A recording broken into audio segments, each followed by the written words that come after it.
Greetings and welcome to a Wednesday edition of the Shotgun Start. It is December 10th. Andy, how we doing? Brendan, we're doing great. You know what? What a good day today. Why? I don't know. I don't get that sentimental, and we've done. I'll keep this short because we're gonna do some anniversary content on Friday. I hadn't really thought about hitting 10 years anniversary, other than I knew it was coming. And I sat down to write our newsletter, and I did not expect to have the flood of memories and thinking through different moments and feeling some emotions that I didn't really expect to feel. And 10 years is a long time. It's kind of crazy. I was thinking about it. It's like I was 29 when I started Fried Egg, and now I'm 39. It's like completely different life situation. It's been a fun journey. I obviously wouldn't have been able to do it without you and PJ. The Shotgun Start was a big part of Fried Egg, and so it's been a fun ride. Thanks for being along on it.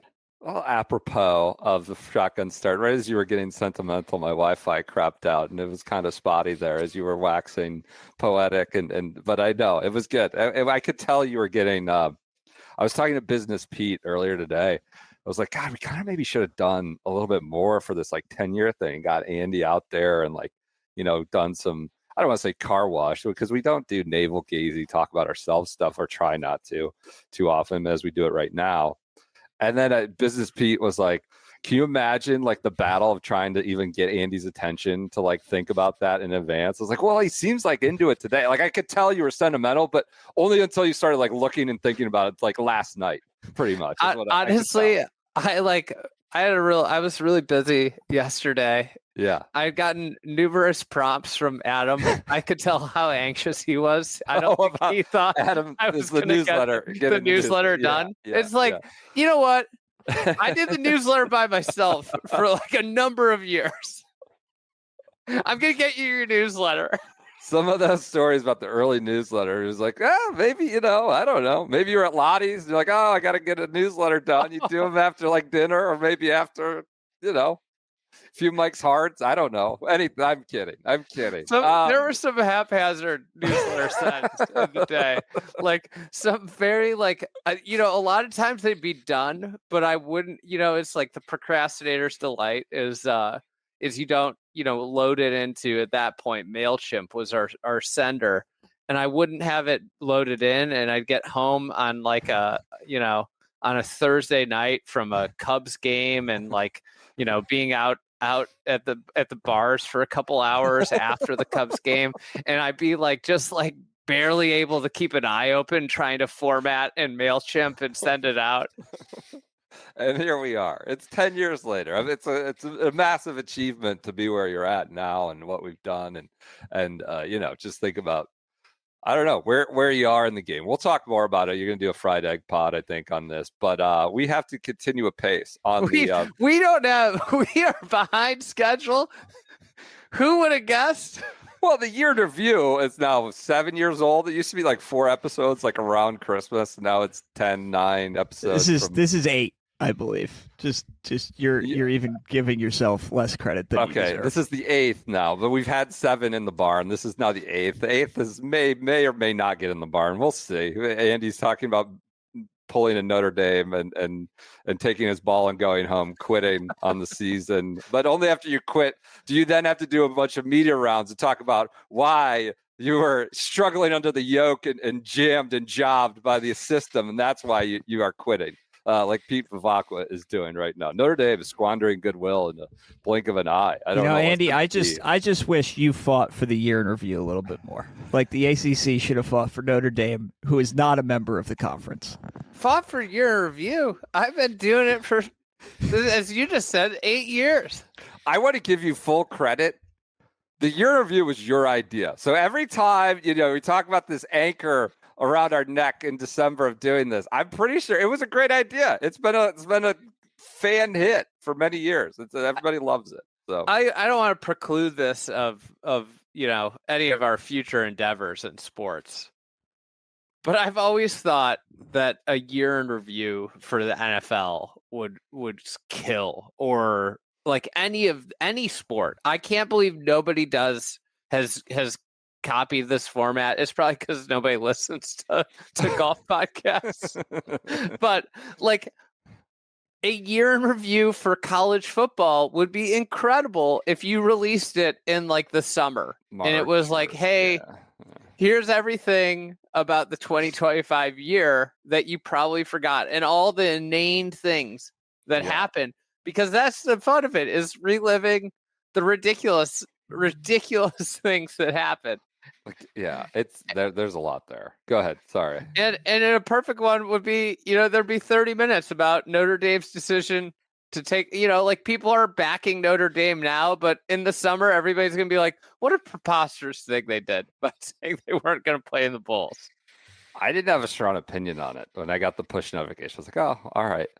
It seems to be an all-out PR loss, like unequivocal PR disaster for them to do it. Even my Notre Dame family, like friends or family members, diehards, are texting me.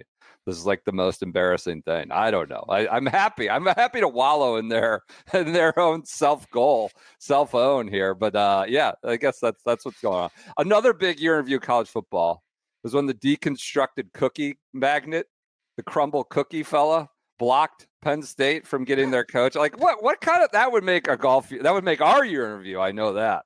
Guys build a fortune on just humps of fat and sugar and not deconstruct it. And now he's throwing his hat in the ring, involving the coach carousel. Amazing stuff.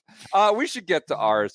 Kevin Van Valkenburg is here. He's going to join us on this little journey. He's got Valspar signed to him, but we'll be here to supply commentary throughout.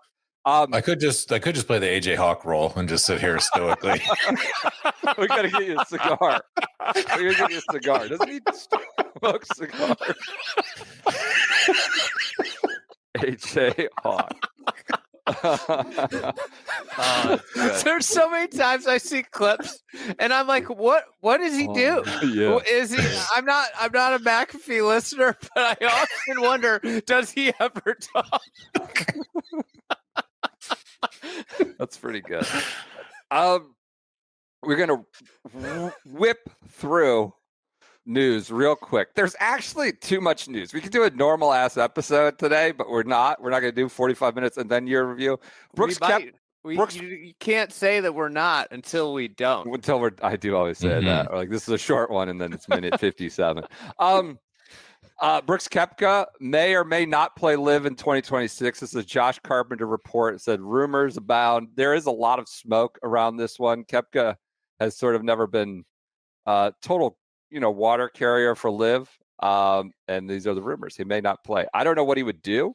I don't think would the PGA Tour just make it up on the fly? Seems like there would be a mule revolt and other card carrying loyalist revolt. Maybe he plays the DP World Tour for a certain amount of starts and some majors. I don't know, but this is the rumor. He is under contract, I think, with Liv, which would be a problem. I think they would have some sort of actionable path if he decides to go play elsewhere. But any reaction to this, Andy, Koepka, or Kevin? It's prescient in some of my research for this episode of your review. Yes. That there's a lot of rumor. I mean, I think this is a man who did the deal because he thought his body was done. Yep. Got back to the level he thought he may never get back to. And pretty much from the beginning, never was bought in to what he signed up to do. Now, is that it's not necessarily a great faith, situation from his part, but he was also dealing with an irrational actor that was ready to give him a huge payday, and he was at a point where he might have wondered if I ever was going to get a payday again. This doesn't, I'm not trying to wash away anything that he, how he contributed to golf's kind of split and schism. But I would say that of all the live guys, he's been probably the least malicious and almost malicious towards Liv in his time there. Yep. And I think there has to be. I don't know. I'd be curious what you guys think. And we got to get to year in review, so I don't want to open up too much of a box of worms here. But I do think these things should be examined on a case by case basis because they aren't all the same. Sure. Guys that sued Taylor Gooch and Hudson Swafford sitting outside TPC Southwind in a car after they both had sued the PGA Tour, like that to me carries a little bit more of a penalty than someone who basically won a major and refused to acknowledge that he played on Liv. I think you're right. There's different cases. Go ahead, Kev. He's been mulling something like this for a couple of years. Like, there's not a secret amongst golf people that he has been wondering if there was a path back. So I think it's, I wrote a column a couple of years ago, sort of about how he was sort of wondering if there was any kind of way out of this, and everyone thought, all the Liv bros thought that you're totally full of it. But I knew, like, deep down, I had talked to people who were said, this is real. And so, I don't know if there is really a path back from right away, but it was funny to see, even when he was asked about it, whatever, 6 months ago, and his response was, well, I'm under contract here. So, it wasn't like he was like, no, you guys are crazy. Like, I'm here, I'm trying to build up my team. It's like, nope, well, I'm currently under contract here. So very, very much a baseball type situation. Guys coming up to be a free agent doesn't really want to comment one way or another about the hometown team getting any kind of re-signing deal. Yeah, I think I'm of this news. It's like not shocking. I'm most curious of like what the next step is and how if he does not play Liv, what's the next step? I think, earliest on, he actually rebuffed Liv in probably some of the more colorful language, bravado ways than most players, and even directly or off and said no. And then, like Andy said, the body started to become question marks about it. The hip, and like, is it degenerate? Like, what's going on? And he signed. And yeah, I don't think he was ever bought in. I guess I just wonder what he does if he doesn't play Liv. I don't think they're just going to let him go to the tour. Both sides would just let him back on the PGA Tour. So maybe it's DP plus majors, some sort of combo. Scott O'Neill is making the rounds. He's talking about how they have, after the we don't have the depth, but when you look at the top 25, it's very similar. Fine, sure. Scott will factor in the upcoming year review, boasting some incredible Liv Riyadh numbers to contradict the 12,000 initial report of watchers. So he's making the rounds. Other news that you cannot use and don't need: the TGL is launching trading cards via Upper Deck. This is also Josh Carpenter. Can we buy up a bunch of these, keep them in the warehouse for 10 years, and then put them in merch 10 years from now? I think these are going to be more expensive than you're probably anticipating. It would be my bet. Really? Oh, yeah. Well, they have NFTs on them, the front, or what? Are the youths just into trading cards? Are you into trading cards? I am. I knew you'd have. Well, I should bring you to my parents' house. I have all my cards still. I have been my entire life, but now it's becoming a very high dollar proposition. I have multiple friends that do it full time as jobs. What? Yeah. Peach, can I just send you my cases and sleeves of cards, and you can pay me at a later date? Sure, we'll see. I've got like unopened the whole 1988 Major League Baseball season. A couple of those in my basement. That kind of stuff. You want to just throw them at you? Yeah, I don't know. I got enough. I feel like I'm drowning as is right now. All right. I'm more interested in you brokering the deals and us figuring out a revenue split than me contributing to your collection. Yeah, I don't. I have. We can figure out. You want to broker some deals? What's your best card, Pete? I don't know, man. I have a lot of stuff. I'm very there's something that you can throw out there. Very invested into Jackson Merrill currently. I need the Jackson Merrill sophomore slump to end so I can profit in year 3 here. That's the guy I'm buying this offseason. San Diego Padres center fielder Jackson Merrill. What about PCA? Are you buying PCA or No, is the price too high? his stuff is way too expensive. I'm not interested. So you No think profit margin there. Upper Deck TGL presented by SoFi Trading Cards? There's going to be a hefty price on these. Yeah. I mean, if it, I read what they're trying to do. It looks like they're going to be probably $10 each per. Trying card. to go for the youths or another factor, Yeah. another subculture that they could co-op to get into the Arena League. Liv did this. Liv signed like a big deal with Yes. Panini, which is Yes. one of like the two companies that the first year I would say has gone kind of well. The second year, this year's release has not made any waves whatsoever, and all those boxes are on clearance wherever you can find cards these days. So it's not the most foreign thing in the world, but I have my doubts about how this works for TGL. Feels like they're just going after every little piece of pop culture corner and trying to, I don't know. There's a lot of TGL kind of throw everything at the wall attempts, but they have trading cards now. News, the RNA announces the Open is moving to August in 2028, and it will follow the Olympics, which will be at Riviera in Los Angeles. Do we have a venue for 2028? I don't think we do. For the I Open don't think they Championship. do. They don't go that far ahead. So. The big questions could be: are they going to have to go double T? It's like the first weekend in August.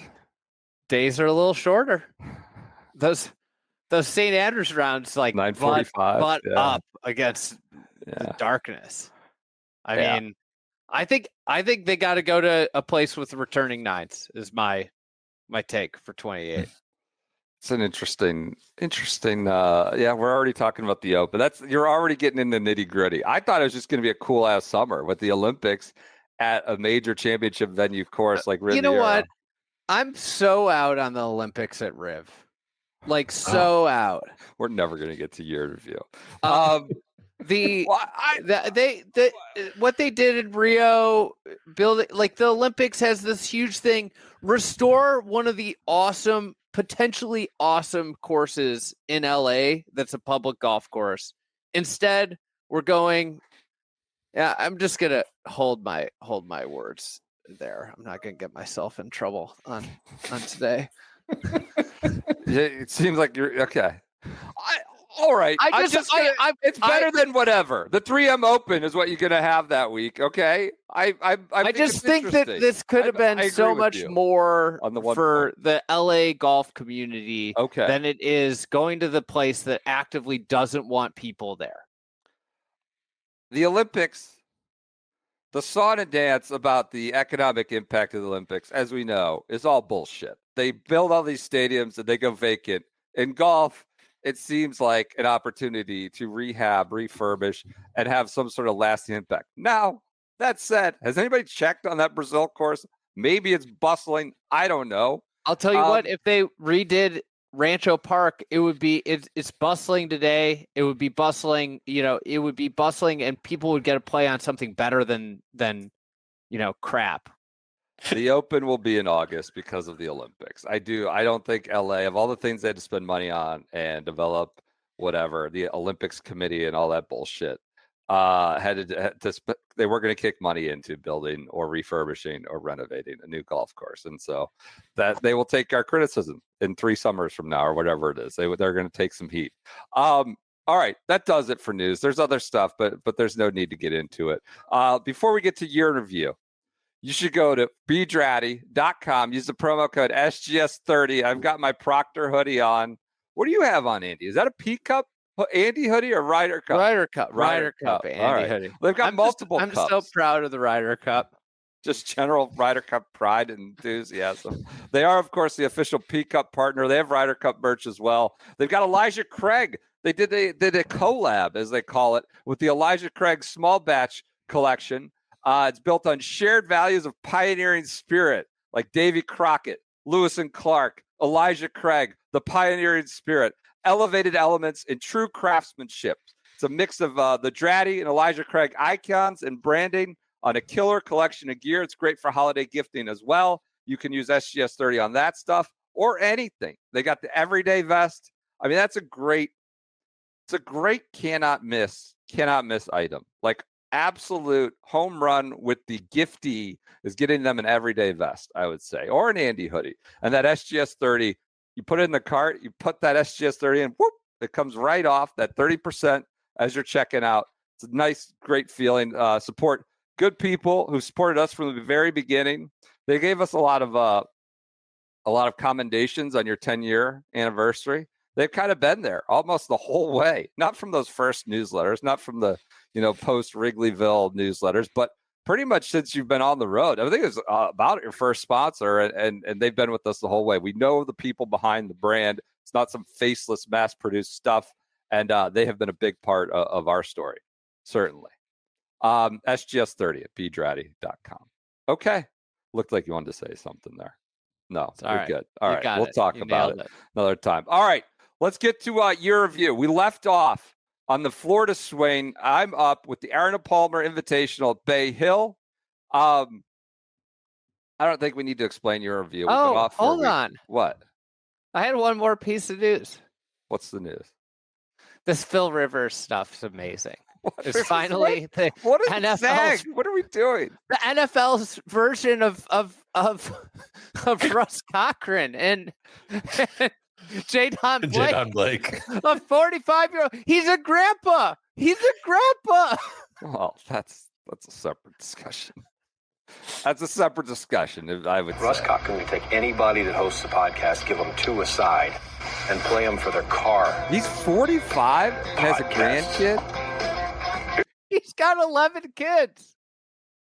So the oldest has got to be like in the early 20s. I don't want to get into the dynamic of the Phil Rivers. It's like sounds like a Palin situation or something. I don't know, but how is he a grandpa at 45? Anyways, He's a grandpa. I think he had a kid when he was in college.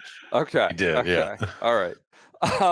Well, there's our news. Yeah, it's an insane. It's completely unserious. The Colts are unserious. They should be banished to like the XFL for a year for doing this. Like, it's not a real move. I love how the justification is, well, he talks ball with Shane Steichen because he uses the same scheme on his high school team he coaches as a grandpa. So that means he stayed in shape by coaching high school football. Was also the other reasoning, like as if that keeps you in NFL shape. I had a lot of high school football coaches back in my day. None of them were in NFL shape.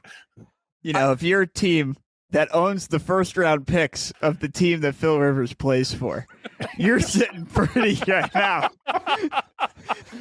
You're gonna have to reevaluate this sauce trade. It broke your heart. Am I still upset? Yes. Yes. Is it looking okay? Also, yes. Yeah.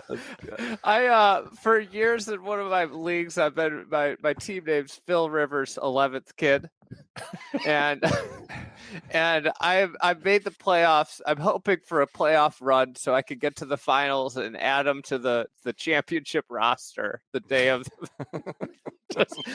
just to ride out on the sunset on my team. That's good.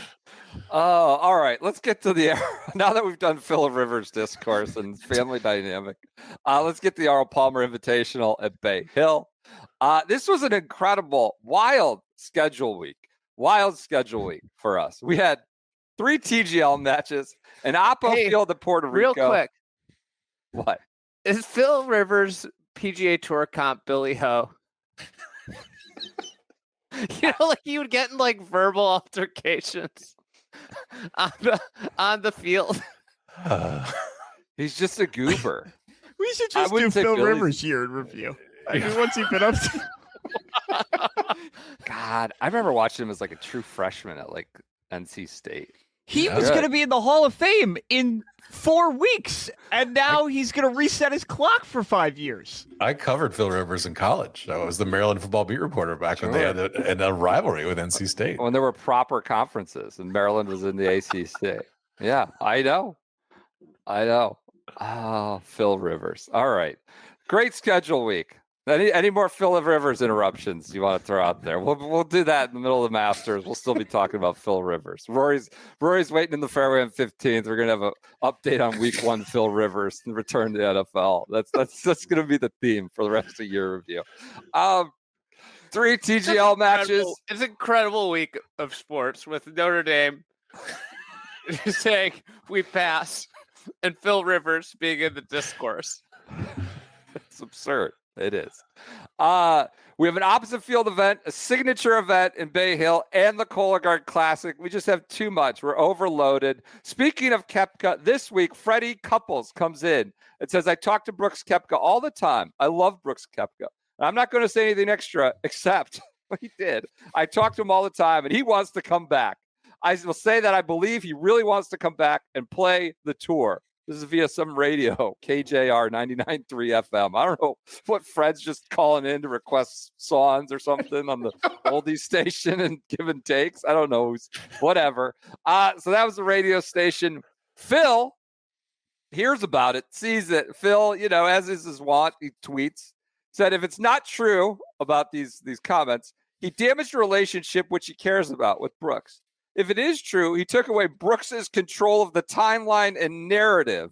So that's Phil's the control of the timeline and narrative. Either way, this is a low-class jerk move by Fred. Low-class jerk move by Fred. Phil calls him. The Masters Champions Dinner is like a month away as he's saying this. Very telling that Phil was like, it's a once-in-a-lifetime leverage opportunity for Brooks Koepka. Yeah. Timeline and narrative. Leverage both sides against each other.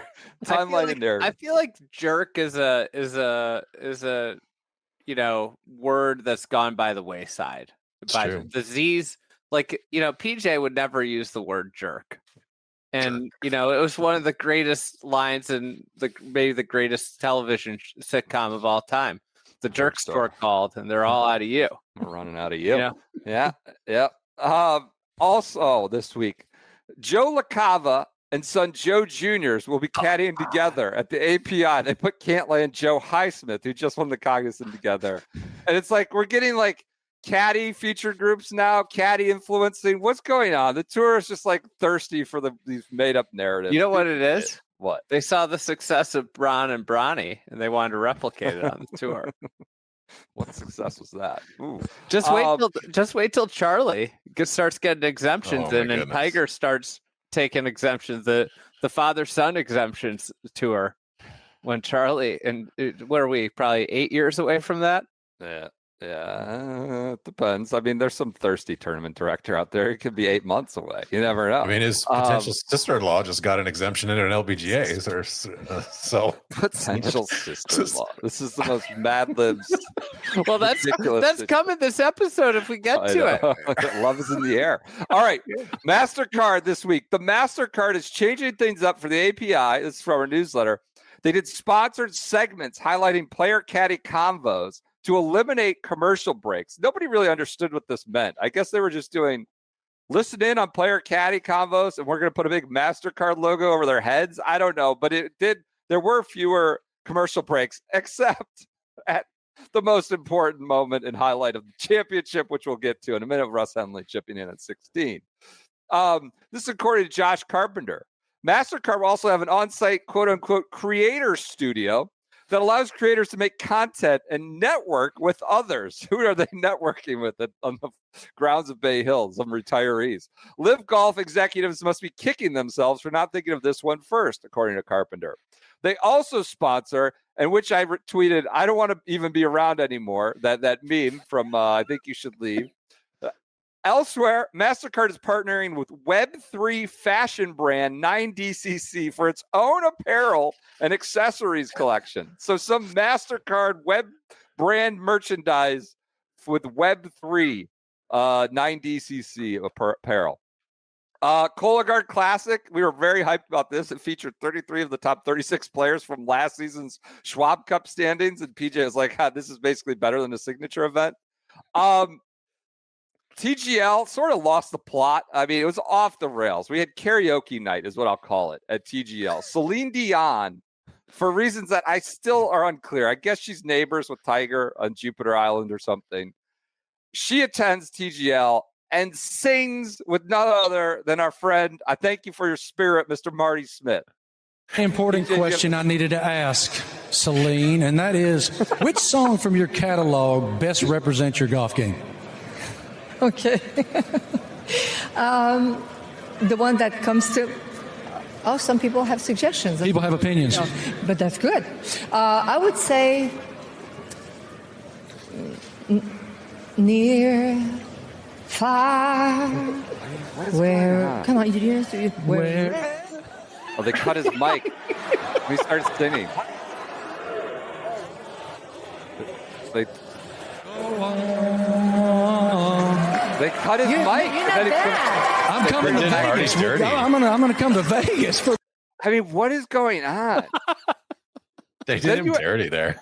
Then, to continue the singing karaoke theme, Roger Clemens also in attendance for reasons that are, again, talk about Mad Libs. You got Marty Smith and Celine Dion singing. Now we got Roger Clemens start singing Toby Keith. Left a yellow rose in a long neck bottle on a table beside my bed. Sing it, y'all! With a short little note said I had a good time. It was written in lipstick red. Roger Clemens. You know when you have like secondhand embarrassment, you just want to put your head in a paper bag, but not for like that's what I like. This is where we were. Karaoke night. We also had Swaggy, the notion of Swaggy P. Nick, God, who's Swaggy P? Nick Young. Nick Young. Mm-hmm.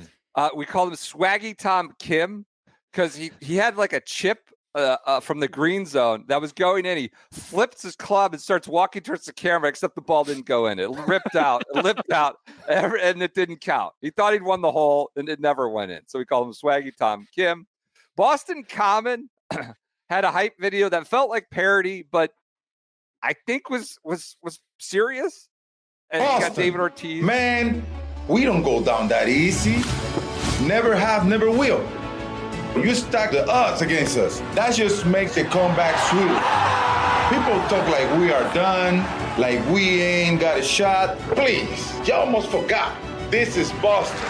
This is our city.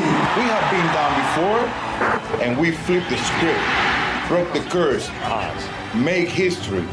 Look familiar to you? In this squad, Boston Common Golf, we got a straight killer in this team. Best in the world, ice in their band. When the pressure is on, they don't fall. They finish. Yeah, the clock is ticking. Yes, the road is tough, but we are still swinging. Still coming for the playoff spot. Count us out if you want. Just know Boston don't quit.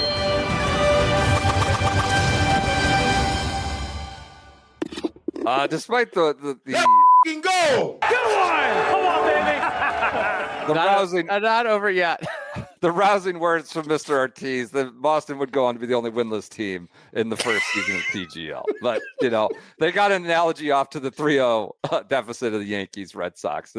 Andy, they lose after this hype video. Doesn't have the impact. Andy tweets a picture of the brown paper bag, had sell the team. His faith in his beloved ball frogs is being tested at this moment. PJ, you're way up. Most important thing. Player survey says we're going to win this year. Player survey. PJ, on the other hand, is way up on New York. He's photoshopping Xander on top of Mets players. Who is that? Is that a polar bear? Yeah, polar bear Pete.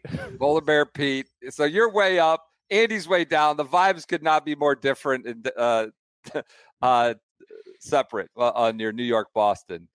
There's also I don't know why I have all this. Must have been a big TGL. There's a Jupe Links watch party, and they tweeted the flyer from Jupe Stinks, and they said, we will have sounds on at the Woods Jupiter. Sounds on the TV, just so you can get audio of the TGL. So I don't think anybody going to the Woods Jupiter on a random Monday night needed sound for the TGL, but I did love that watch party flyer. What week did we whenever we went down there, PJ really wanted to lay eyes on the Woods, and we just said we can't go. You told me that it was not worth our time, which I just vehemently disagree with, but there's always next year. Your pictures may be on the wall, or do not serve these gentlemen. Josh Allen also did his bachelor party at TGL. I think they were in South Florida. They were like at a hoopy, but then he showed up with Sam Darnold. There were like 15 of them at TGL. So you had Roger Clemens, Celine Dion, and Josh Allen's bachelor party. I think they were kind of sauce to it for it. All right, other news. We're done with TGL. Pine Valley is announced as hosting the 34 Curtis Cup. So that's a big deal. The 3M Open is announced as staying on the PGA Tour schedule through 2030. I'd say maybe not. We'll see. That was pre-roll-up days, but they re-signed on. It's like what everybody needed, some security for the 3M Open. It will be here for 2030. Adam Schupak has an article about the tour is testing rollback ball, and we got some spicy comments from the Mule Whisperer himself, or in his own article from Many Mules. Maverick McNeely, when they talked about the rollback ball, it was as united as I've ever seen the pack.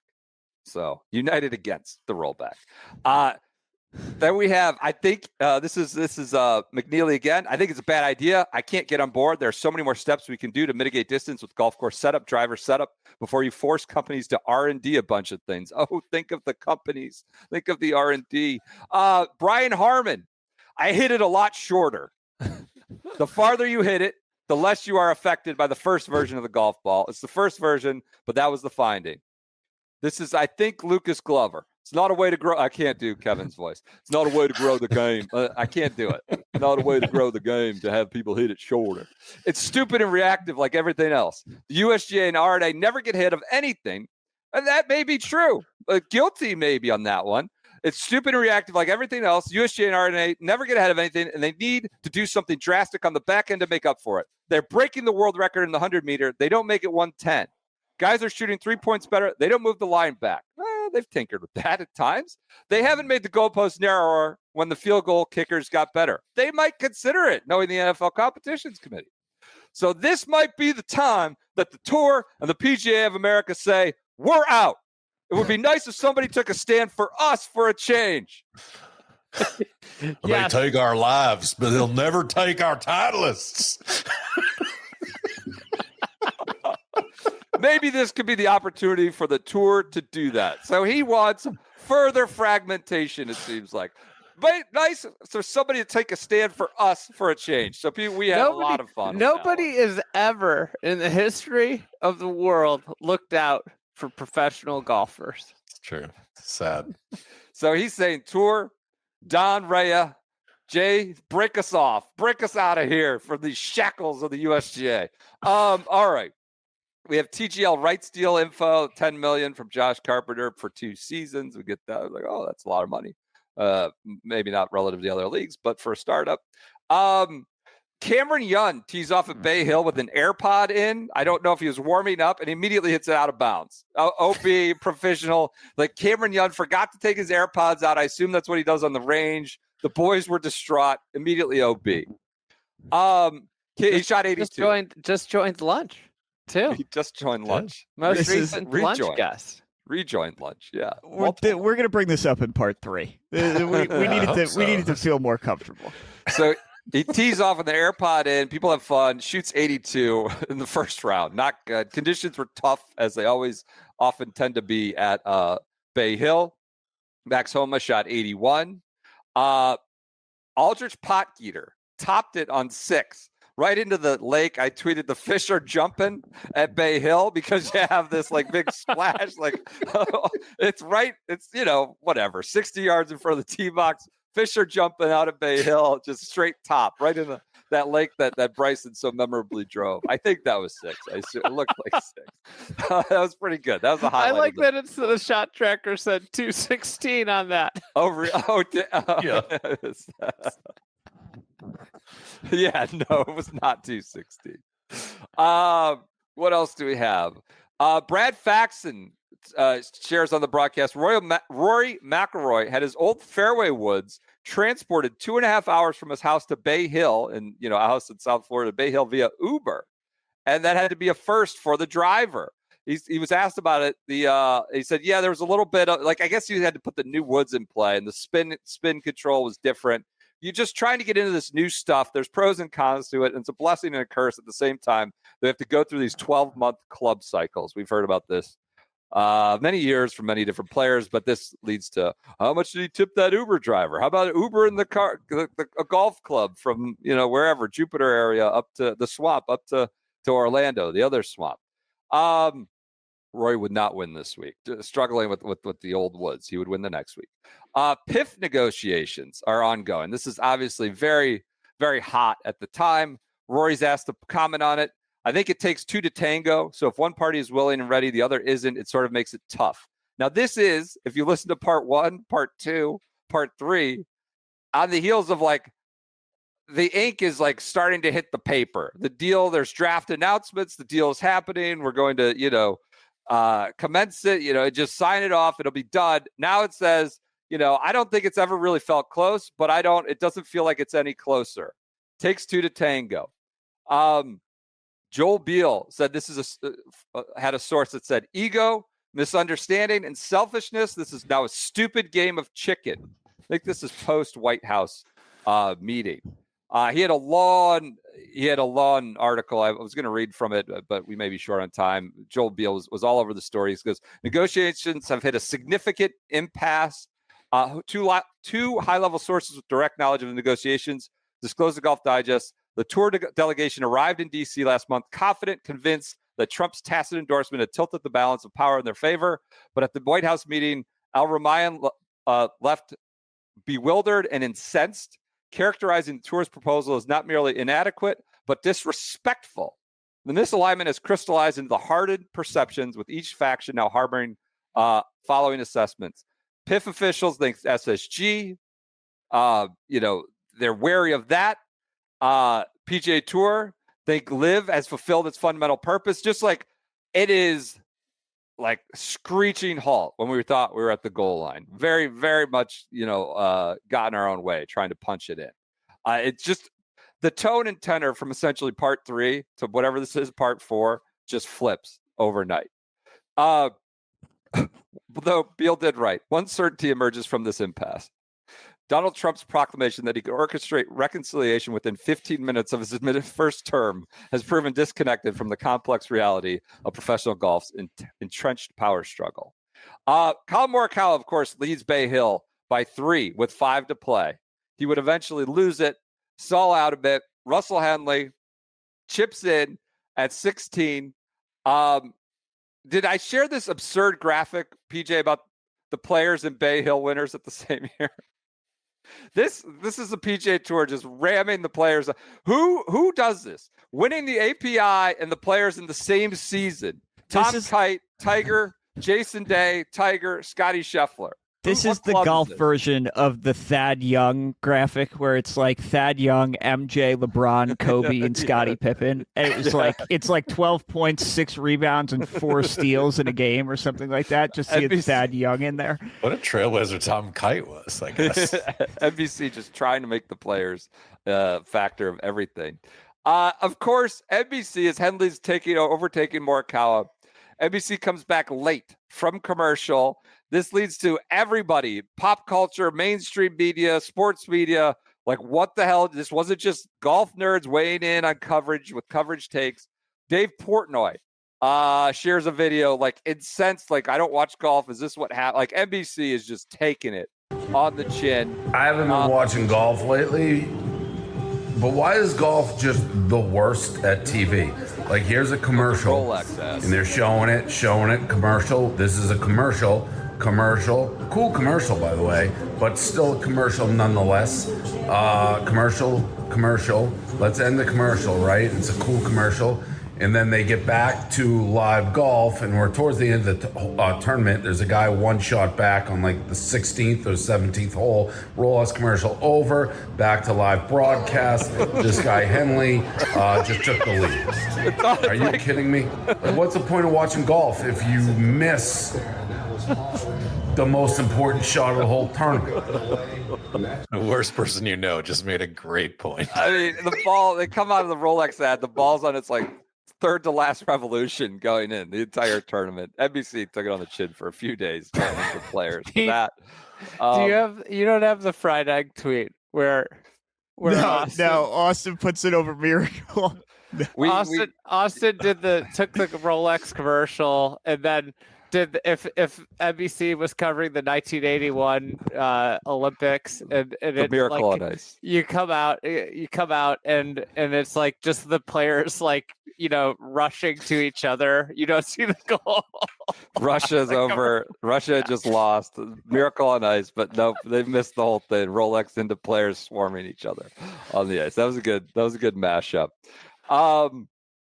What else? We have we're getting a little bit of momentum for signature events. We have Hideki, Rory, Ludwig, and Morikawa. We think like Morikawa is going to win. Like the signature events are actually working. Oh, first round, Wyndham Clark had the ball allegedly roll back into his pitch mark in the tour. They give him a free relief, like it bounces forward. There's like visual evidence that it's not his own pitch mark.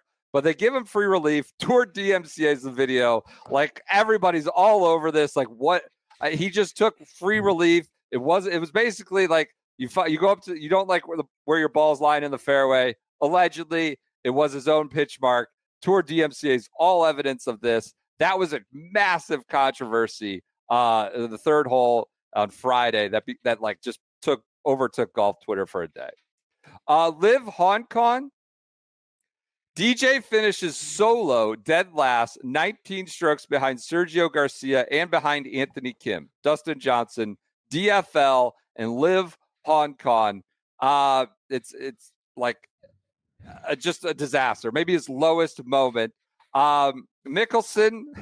Mickelson's high flyers get their first podium. This is like year 3 or 4 of Liv. It's their first podium. I don't know if it was second or third. They were tied for third. Ripper. First podium. So it's just so ridiculous that Phil has a team called the High Flyers. Yeah, I mean, among other things. Bubba Watson does an article, Fox Sports. Bubba Watson says about Liv, this is the greatest thing I've ever done in golf. He's won 2 Masters, and he's suggesting his range goats. This is the greatest thing I've ever done in golf. Bryson is struggling in Liv Hong Kong. He says, I need a new ball. I'm working on a new ball. I got to figure out. We make a free agent. We make up a fake graphic, Twitter graphic that people, maybe a little misdirection that he's out there leaving Liv for a new ball following Liv round 1, Liv Hong Kong. He says, I continue to see Liv golf growing. It's going to grow at an exponentiating pace, which I don't believe is a word, exponentiating pace for years to come, and we aren't going anywhere. The Cliques released their latest newsletter. It says new courses, new battles. Hong Kong and Singapore are next. These courses demand precision, strategy, and fearlessness, everything the Cliques stand for. Fearlessness, precision, strategy, everything the Cliques stand for. Hong Kong was a blast, and Singapore holds They can't carry their little duffel bags there, too. $4,800 duffel. I mean, not to bring us back to current day news, but did you happen to see the "Thank You, Freddie" ketchup graphic they tweeted the other day? Yes, thank you for everything. Our one season of in the gutter, Freddie Ketchup finishing left. They write, Hong Kong was a blast, and Singapore holds a special place in our journey. Our T2 finish there last year was a highlight. Well, that speaks to the Cliques' history. T2 finish in Singapore. But also, most of all, we made memories, and we're back to make more. The team are ready to go. Sergio and the Fireball sweep Liv Hong Kong. Carl Phillips wins the PR Open in his 4th career start. Just, proving the Sunday Red premonitions that he had the same career parallels as Tiger. Immediately wins his 4th start. We do an in-out alt for PR Open. I think, Andy, you termed it one of the best in-out alts you've ever done.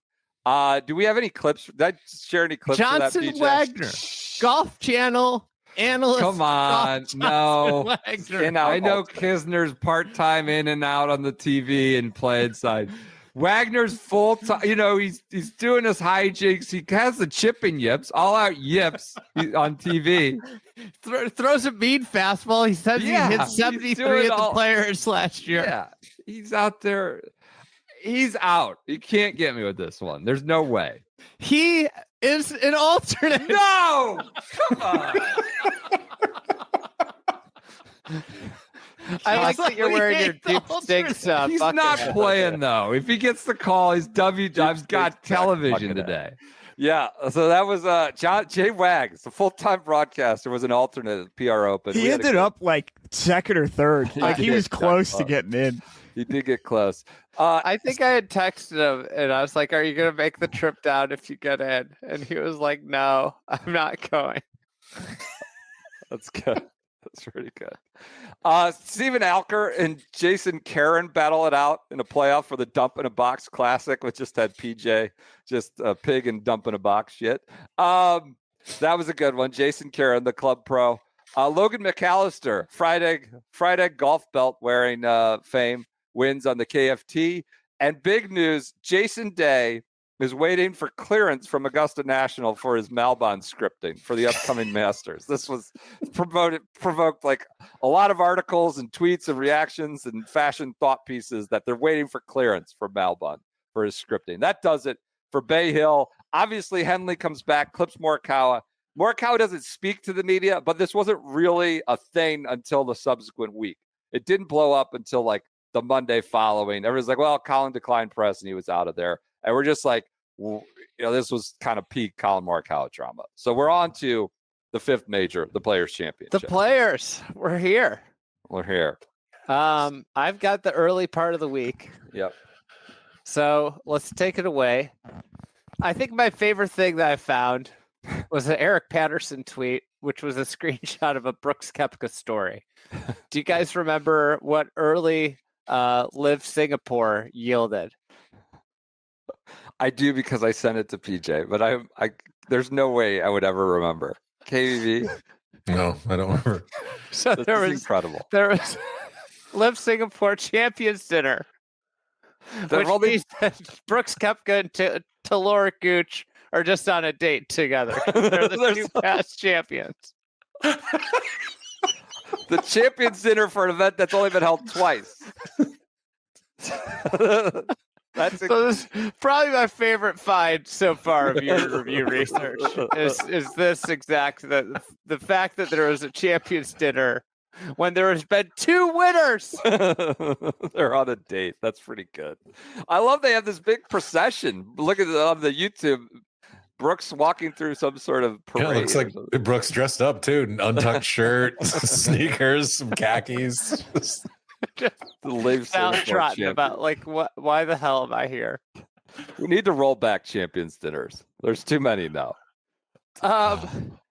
Adam Scott spoke at the Players about his White House experience. I put PG got the audio. Merger conversations aside, what was the coolest or most surprising thing about being in the White House?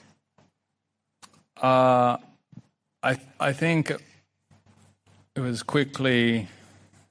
was obvious to me very quickly when they were setting up for the Israeli delegation right after our meeting and putting like the Israeli flag and the US flag and getting that room ready that our conversation was pretty low in the importance of what was happening that day. And really, the president had far more important things to focus on, and I encouraged him to go and do that well for everyone's sake after our meeting. Maybe. I don't know how it might have been the top of the importance list, quite honestly. At his importance list, I think golf is always at the top of it. Yeah, right. You know, right. Not the first time I heard it. So like this Adam Scott, everything, the big story at the beginning of the part of the week is Jay is going to announce a deal. Claire Rogers had a funny tweet about it. Happy Tuesday, folks. For those listening, golf fans waiting for the deal on one side of the bus, golf fans who stop caring, staring out the window, which, at this point, I kind of feel like I'm in the golf fans who've stopped caring because, the conversation's just gotten, crazy. Monahan spoke. He said, the talks are real and they are substantial. They have been significantly bolstered by President Trump. He wants to see the game reunified. We want to see the game reunified. Talks are real. BP, they're real to me, damn it. BP picked up on a Monahan tick of saying, "Listen." Yeah, I mean, we all have every sentence. We did. Listen. He answered every question that way. Yeah, listen. All I can say, listen. The talks are substantial. They're real. Listen. I won't speak for Yasser. Listen. Yeah, he does do that. That's fine. I have him. You have him. We all have him. I would hate for people to transcribe my likes, Right. And yeah. He also announced that the tour will begin to share individual pace of play data later this year. I don't think that happened, did it? No, it did not. So much for that. I think it was blocked in committee. A bill never made it out of subcommittees. They're like an aggressive pace of play program that he announced. And like it was supposed to be something on Corn Ferry Tour where, you know, the first bad time you get a penalized as opposed to the second bad time. I don't know if that ever happened. Scotty had just an awesome breakdown on Sawgrass, where he was just talking about the golf course and what it required. Peach, you got that audio? Scotty, what's the secret to this course? Playing good. I mean, you can't fake it around this place. I think there's a lot of genius in the way the golf course is designed. There is some volatility in terms of the hazards. That provides a lot of volatility for how the golf course can play, especially in high winds. But at the end of the day, you know, I think there's a lot of genius in the golf course. Like you look at a hole like number 1, it's a fade off the tee, it's a draw into the green. You look at number 2, it's a draw off the tee. 4 is a fade off the tee. 5 is a fade. 6 is a draw. 7 is a draw. It calls for different shots on each hole. And you have to work the ball both ways. You have to play shots. If there's no conditions, you can play a little bit of robot golf, but at the end of the day, I think you got to show up, play shots, do things differently. I mean, the golf course provides different challenges each year. You know, on a soft year, if it's soft and windy, you got to really control your golf ball, hit a lot of chippy shots, control your spin around the greens, and then if it's firm and windy, you also got to control your spin, but at a different way, at a different height. And then if it's not windy and firm, you know, you got to work the ball into the pins because the greens are firm. And I mean, the golf course can just challenge you in a variety of ways. And I think that is what makes it a great test. And it doesn't suit one type of player. And I think some of the results you see here over time for guys where it's not a horses for courses type place. It's just the guys that are playing the best are going to be on the leaderboard on Sunday. That's plain and simple. So, yeah, and, you know, golf experts everywhere tell you don't need to work it both ways, but so on. A tradition like unlike any other. While Jay is talking, giving his annual address, the stock market is tanking. Oh God! Just Jay's always the needle. happens. I forgot about that. Jay's the negative needle. All right, let's get to Morikawa gate. So he blows off press, and here's his presser at the Players. Yeah, just heated, just pissed. Like, I don't owe anyone anything. No offense to you guys, but for me, in the moment of that time, I didn't want to be around anyone. Like, I didn't want to talk to anyone. I didn't need any stories. I didn't need any good playings. Like, you're just pissed. Honestly, if it was an hour later, I would have talked to you guys. But an hour later, I was on my way out to here because I didn't want to be in Orlando anymore. But I just felt like I put everything I did into the let's call it 7 hours of my time being there, right? A few hours before showing up, physio, workout, look at my entire routine, right? I was just drained. I get it. Like, you guys are there to figure out how we played and how things went. But in my perspective, like, I just didn't want to talk to anyone. And I think that's fair to myself, you know. Fair to myself. I don't know anyone anything. I mean, he made this a story, you know. Yeah. It kind of would have gone away good enough, but yeah. They doubled down later in the week. Yeah, I've got that audio. Yeah. But one of the things that was buried, he had a good thing on pace of play. He goes on slow play. I think it should be released. I don't know why you wouldn't want it to be released. I think after talking to some guys, I think you just have to start stroking guys and giving guys actual penalties, whether it be strokes or FedEx Cup points. What I've learned is that monetary fines are useless. We make so much money, and some guys, frankly, could care less about. I don't know how much fines are, but whatever X amount they are, I think we just care more about playing good golf and making sure that they make the playoffs and making sure, 70, 50, 30. That's where it hits hard. And I see no issue with it. What is there to hide? If you're slow, you're slow. I mean, if you don't know, then there's an issue. To me, there's no issue with letting it out, right? It's only going to make things better because you're either going to have a target on you and put a little more pressure and hopefully pick it up, or you get penalized. Like, it's very simple.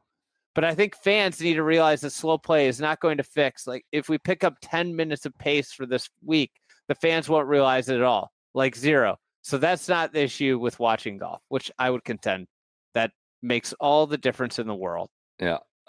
Yep.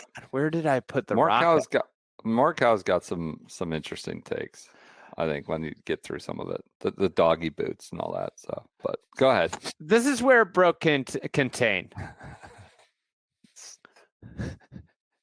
Everybody went at Morikawa. No one more so than Rocco Mediate. What? Like, what? Again, another Mad Libs situation. It's a Players' Championship. We have Rocco Mediate. He said, it's the biggest bunch of horse shit you could ever say, period. I mean, that's the dumbest, most selfish garbage you could ever say. Mr. Palmer would have hunted him down. Oh, God. What is this? Chambly, Brandel went after him. McGinley went after him. Like, all the olds just went after. My favorite thing about this phenomenon is that it's actually the former players who get the most pissed off about this, and yet it's like the weekly like scribes who take the beating. Yeah, it's like you know, it's Brandel, it's Frank, it's Rocco, it's these guys who are like, be an adult and do this, and then yet it's like, oh, Adam Schupak has to take the beef for this. Yeah, like get mad at Bob Herrig or Schupak, yeah. That was like McGinley. Brandon, this is part of the job. You have to stand there and you take the questions. You win, you lose, you draw. Mr. Palmer would do it. You know, they were on him. Brandon, all over him. It was just the I don't owe anyone anything line, I think, was really what everybody found. You know who wrote up this article with Rocco, Brandel, and McGinley's commentary? Schupak. Forrest Gump. I think he had a later run-in with Morikawa. I think multiple, I believe. Okay, what else? The 6T box. They added. Yes. They actually made like a 15-minute video about this tree. I remember this. Earnestly good, but they added this tree to the 6T, and players were not happy at all. And the idea was mimicking the tree that was originally there. They moved this tree from another place on property, put it in there, and it was to replicate the old tree. And people were really worried about hitting the tree. Yeah, the archway. Here's Joseph from the newsletter. Players have expressed. This is when the boys started, too. The boys were rumbling around. We had a good contingent down in the swamp. Oh, I forgot to put the cufflinks thing in. That's fine.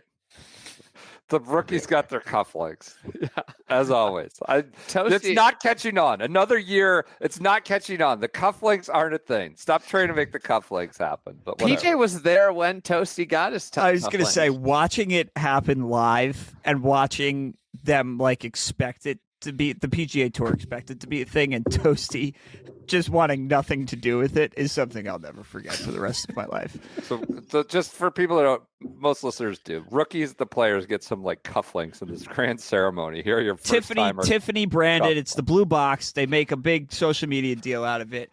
Rico, Hoey, and Tosti could not have been less interested. I don't think Tosti knew what to do with them. He didn't know what they were, right? Okay, that's what I thought. Okay, he doesn't have any shirts, button-down shirts. Right.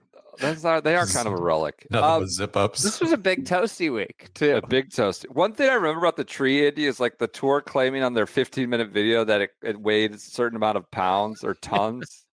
And I think we were down there just trying to be nags and search. We asked the tour for like official comment of like, how did you weigh that? How do you know how many tons or pounds it was? I think we made them come back with an answer of how they calculated the weight. You're reminding me. This is they released the AI course setup tour this week. Oh, brother, that's coming. Don't worry about that.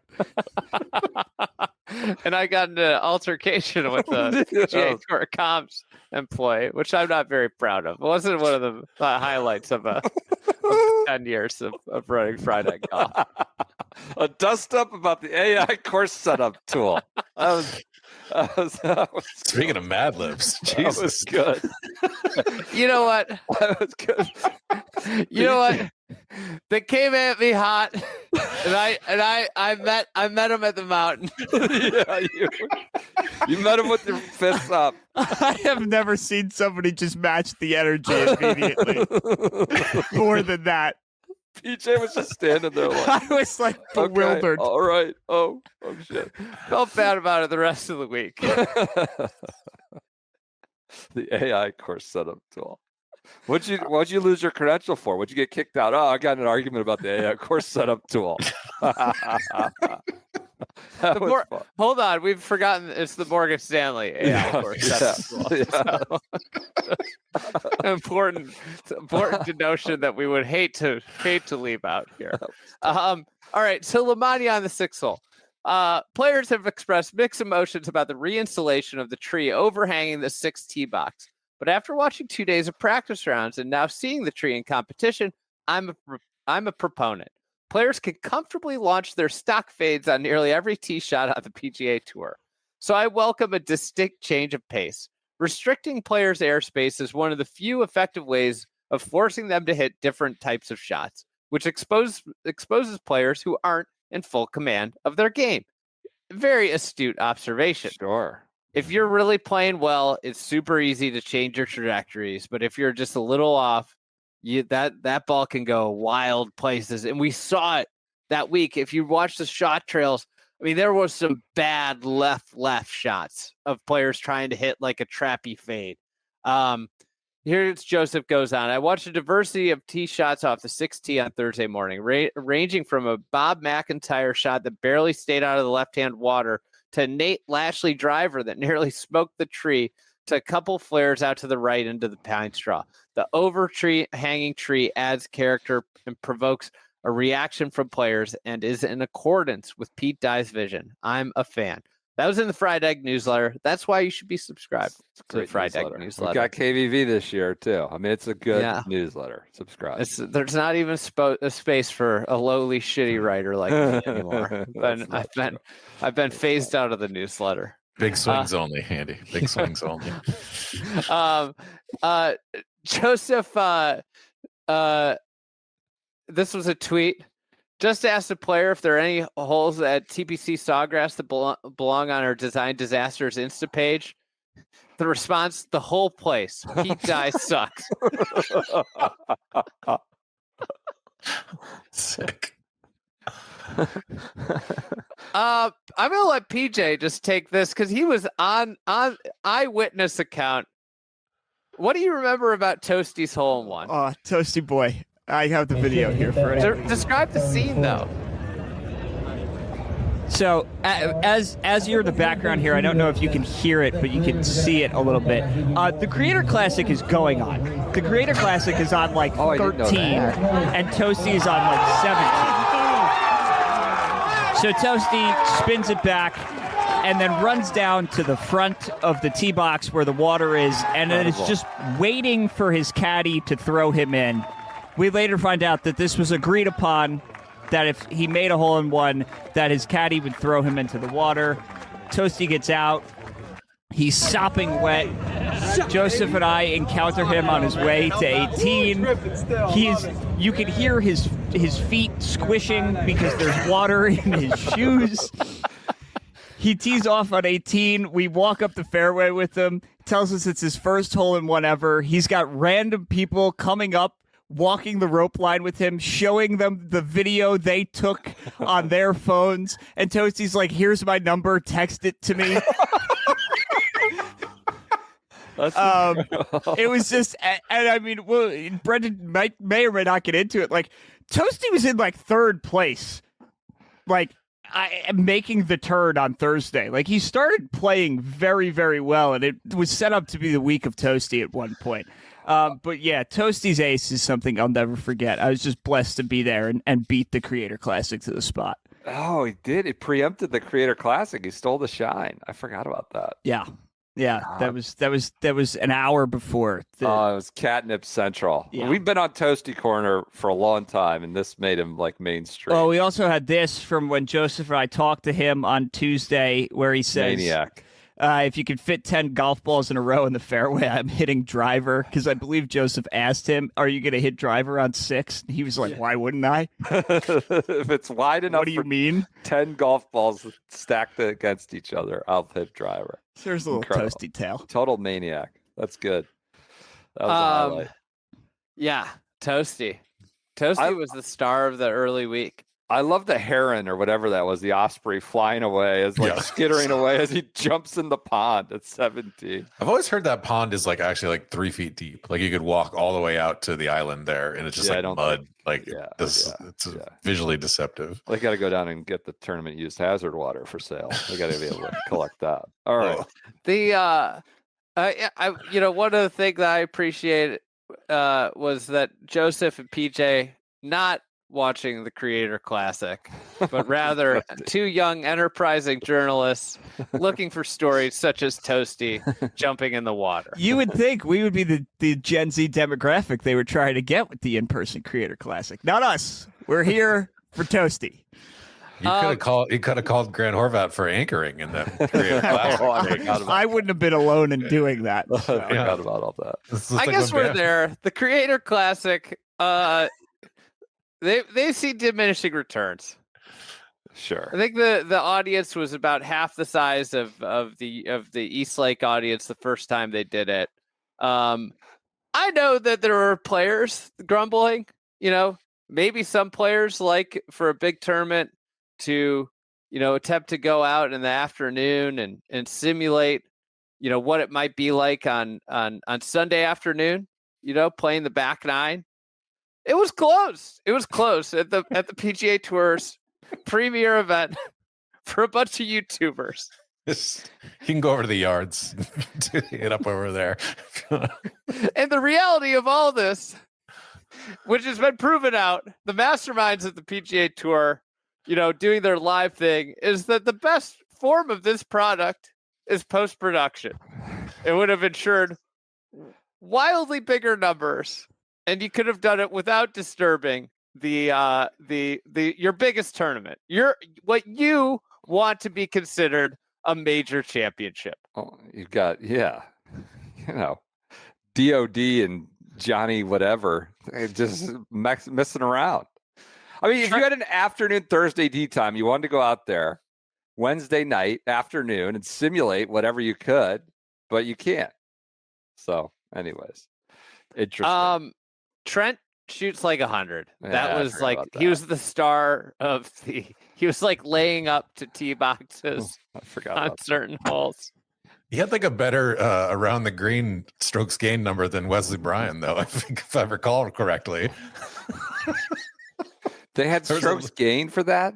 They believe they did. Oh, yeah. Oh, yeah. They had shot link data. I was happy I wasn't watching. I was long gone. All right. Johnson Wagner goes on live from and is part of his recreating shots. And he's recreating Hal Sutton's shot on 18. And it's basically a cold shank on live television. And he goes, it was amazing. He was like, oh my God. And then he goes, well, that was not the right club today. And he drops another one and hits it just as bad. I do remember this. This was a big week for the PGA Tour's fan forward approach. They were really puffing. They're getting chesty about not only the AI course setup tool, but also fan forward. Everything was viewed through the lens of, well, this is a fan forward era, fan forward approach. Right. Now that we're in the fan forward era, this is how we do it. Tiger tours Achilles, ramping up. Yeah, ramping up. We may have heard, rumors about how this happened. It was maybe ramping up a little harder than he was supposed to. Yeah. Yep. As I began to ramp up my own training and practice at home, I felt a sharp pain in my left Achilles. which was deemed to be ruptured. Like, that's the announcement. I ruptured my left Achilles. Sharp pain, deemed to be. Yeah, well, like, what did he think? Was he like he scratched it? Like we've deemed your Achilles is ruptured. Are you sure? In Rory early week Rory news. So you had the Uber story, which went all over the place that Brendan referenced before. Right. He broke PJ's heart. He said, "I've said a lot of absolutes in my time that I've walked back, but something has went terribly wrong if I have to compete at golf at 50." When asked about the Champions Tour. Do you have the follow up though of Ernie Popham publicly sparring with him? I don't. I think that's later in the week. Oh, Ernie did go at him. I thought that was Wednesday, but yeah, Rory. I think I hope that now that Rory has seen the world and completed the career Grand Slam, that it wouldn't be complete without any number of Champions Tour events, truly. So who's to say? A real question is, has anybody done the career Grand Slam and the Champions Tour Grand Slam? No, because Bernie has not. So I don't think so. No. I'll double check that. Does the Regents tradition even exist? Right. So what is the true Grand Slam? Ernie did go at him. He's like, Rory doesn't know what he's talking about. Wait till he gets to be this age. This is real competition. He went at him on Wednesday. Rory also had a fan incident on the 18th hole where a fan shouted after he hit a duck hook and he grabbed his phone, and it was a bad situation for both of them because the fan turned out to be University of Texas star Luke Potter. Just I think both of them wish they could have a do-over of that situation. I guess. I don't need to defend Rory for this, but like, what? You're like an aspiring pro golfer, or the top? It's like, honestly, like Joey Meatballs at the Ryder Cup yelling heckles. Yeah. What? Bad look.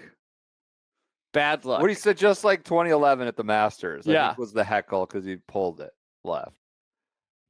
Rory took his phone. That's right. Yeah. So just not a great situation. Brooks on the Fred Couples comments. I've got a contract obligation out here to fulfill, and then we'll see what happens. I don't know where I'm going, so I don't know how everybody else does. What a comment! What a boast of stirring support for defensive Liv.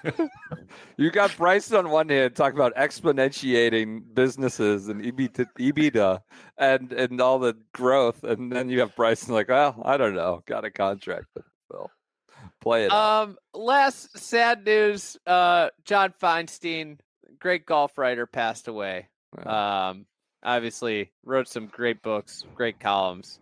I remember reading the Open book and the Q School book that he wrote as a kid, and he passed away. And then on brighter news, you know what was cooking this week, PJ? What? Chicago Bears off season. This is where we were building a potential Super Bowl contender for the next year. This is. I remember free agency opened like as I got on the plane, the Jets side fields. I think we signed. I think I tweeted. Andy Dufresne, because I think we signed. We made the Jonah Jackson guard trade. We made the Joe Tooney guard trade. It signed Drew Dahlman, and it was like finally, for the first time in my life, we've spent on our offensive line. And look at us now. There you go. There was a lot happened this week before the golf actually started. I've got bad news. We're not getting to the Valspar. Kevin's just been You want to stay a podcast observer this week. All right, let's get to Thursday at the Players. Kevin looking dicey for Valspar to get in this part, but we'll see. We'll have some deliberations about that. We'll get to Thursday. The sixth tee is just effing with people, as Andy read from Lamagna. early in the preview rounds. You have a funny tweet. Maybe this is the way to curb distance on tour. Haul in 500,000 pounds of trees at all tour courses to obstruct launch angles. And I thought that was good. Let's just start putting archways over tee box, and that's how we're going to battle distance instead of a rollback. Lamagna wrote, you had Bobby McIntyre barely stayed out of left-hand water. You had Nate Lashley rip driver that smoked the tree, multiple flares out right into the pine straw. So it's just a fun element at number 6. Justin Lauer, a Northeast Ohio zone, one of our favorites here at Shotgun Start, former Friday golf event winner, also participant in the Players Championship. He won low gross at a Friday golf event, if you can believe it or not. Justin Lauer makes a par on 17. Holing out from the drop zone. Very happy for Justin Lauer. Joins the Freddie Couples, I believe, is most notorious par with a quote-unquote ace or hole out from the drop zone. Jordan Spieth leads off. Spieth Island, Justic Island is hot. Is it up? Is it down right now? He leads off with an eagle. He goes birdie eagle, holes out from the bunker, 3 under through 2. Andy says the sponsor exemption snub revenge tour begins. He had just been snubbed by Sam Saunders at Bay Hill. So this is the snub revenge tour as you characterize it. Well, you go birdie eagle, follow with a double and a bogey, then another eagle chip hole out, then a bogey at 17, then another birdie. He goes out in 34, just a complete roller coaster. And you're like, the revenge tour, Spieth is back. But we had those 10 minutes on Thursday morning where he was 3 under through 2, and we thought he was back. The biggest swing of the first 2 days, kind of like the story of the first 2 days, Justin Thomas went 78-62. So he shot 78 on Thursday, matches the course record on Friday. On Thursday, he was 144th dead last in strokes gained tee degree and off the tee. And round 2, he was second in strokes gained tee to green. So just like a remarkable 78. I think we were standing in 17. We were around 17 when he rolled that bomb in Friday. And we're like, he's going to the 18th tee at 58. I think he had 58 strokes at that point. Hit it in the water on Friday on 18. You remember he was right in the pine straw and kind of grabbed the face. It went into the water. He got up and down for bogey for 62 at 18 to match, I think, the course record set by Tom Hoagie. He just said, I'm in no way, shape, or form about his bogey at 18, letting that dwell on the great round I had today. And that birdie at 17 was really cool when he bombed that in. Smiley and Kisner were doing their happy hour. Kind of a cool scene, 78-62. I just thought, like, I look at a lot of the scores from this week. I really think the players, like, if you're hot, like, you can go and get it. Like, you can, if you're playing well, but like, if you're slightly off, I'm not saying anything revelatory, but all my research, I actually went into shot tracker, shot link, and was like looking at data. That's way too much year in review research, but it's kind of like, if you're off, like the 41 is just the disparity in scores. And I'm not saying everybody goes 78-62 one day, the next. But the disparity in scores, I think you don't get that many places other than TPC Sawgrass, like where you can actually go and post. It's because of all the water. Yeah, the water kills you. And having to go both ways, and water. Severe. Right. There's a lot of severity. And that's the thing that people are afraid to do because of players complaining. And players complained about this place for a lot of years. But people are afraid to build severe features for pro golf. And, Sawgrass sucks for a 15 handicap to play, but, any golf course that's going to be a really good test and create volatility for pros is probably going to suck for a 15 handicap to play. Rory, on that subject, Rory did not play well in the first round, but hung on there. You wrote, channeling some 2015 Jordan Spieth. It was as suspect from tee to green as I've seen Rory play in person. You look at the leaderboard and he's just one shot off the lead. So obviously we know he would go on to win. He was kind of searching on this Thursday and scratchy. One was like, he had a big, amazing punch shot right of 18 from the pine straw where he cut it low and ran it up on the front of the green. I think he made a birdie there, but just kind of saved it on a number of occasions. I think at 6 too. He was right at 6. Not playing great tee to green, but one off the lead with some cool action to recover on multiple occasions. On the volatility, Chandler Phillips made 3 eagles and shot 68 with 3 eagles. Just one of the most insane scorecards of the year. Doubles and bogeys and eagles all over the card with a 68 for Chandler Phillips. First round leaders were Lucas Glover, JJ Spaun, and Camilo Villegas, who then I think just bombed out, were the first round leaders. We had a big dinner that night, fried egg dinner, and we just started naming college basketball guys. Just named some guys. Okay. It just evolved. We didn't intend to do that. I think I mentioned Serge Zwicker of North Carolina, the big, 7-foot, Frankenstein block of a center. And then we just went ham, Harold the Show Arsenault and a bunch of guys. That was a good memory. A lot of talk of the 95-96 UMass basketball team, Carmelo Travieso. Lou Rowe, Carmelo Travieso. Yeah, that was good. Luke Potter speaks. Brentley got a hold of him. He goes, look, I just made a mistake, you think? And I take ownership for it. I apologize for it. That's about all that needs to be said. It's just a good learning experience. Yeah, I apologize. DJ, proving the haters wrong, goes quote unquote nuclear at Live Singapore after finishing DFL at Live Hong Kong. He shot a 63. The Live haters or the Live boys got in Joseph's face after he has been criticizing. I think that by the end of the tournament that DJ sort of regressed back to the mean. Friday, JJ Spaun hit one of the worst putts you will ever see. JJ Spaun, our eventual playoff winner, just hit one that came up and out of it. I mean, it went halfway from 3 feet.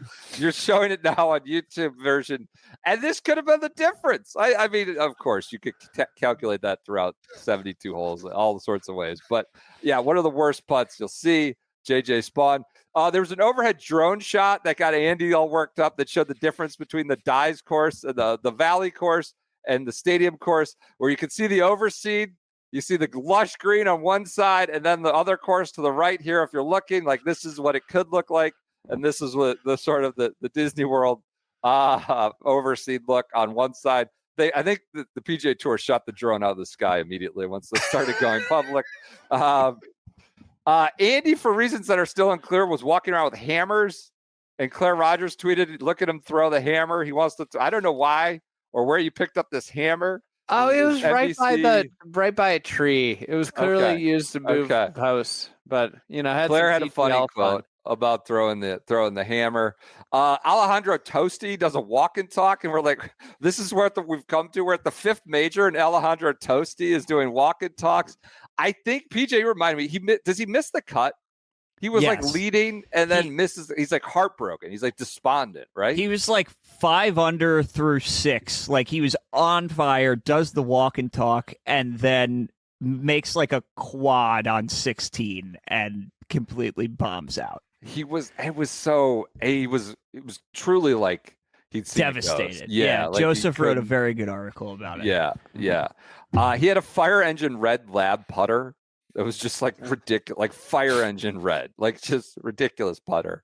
Peter Malnati dropped his club on the follow through and then ended up 11 feet from the hole and yells Hideki.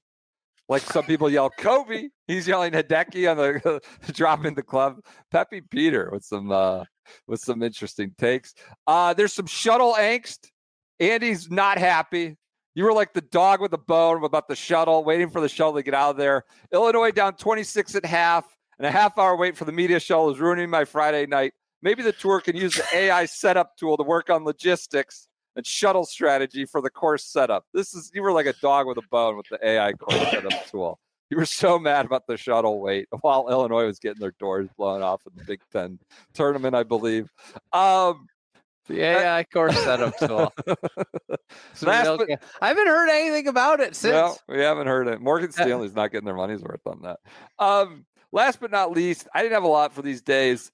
Collin Morikawa, just it's almost dead and buried. And he decides to take out another tank of gasoline and just dump it on the fire as the embers are smoldering. And he just calls out Rocco, Brandel, and Paul McGinley. I just want to add one more thing. I might bite my tongue after saying this, but to the Brandel Chamblees, to the Paul McGinley's, to the Rocco Mediates of the world. I don't regret anything I said. You know, it might have been a little bit harsh that I don't owe anyone, but I don't owe anyone. You know, I respect the fans. I'm very thankful for them. I'm grateful.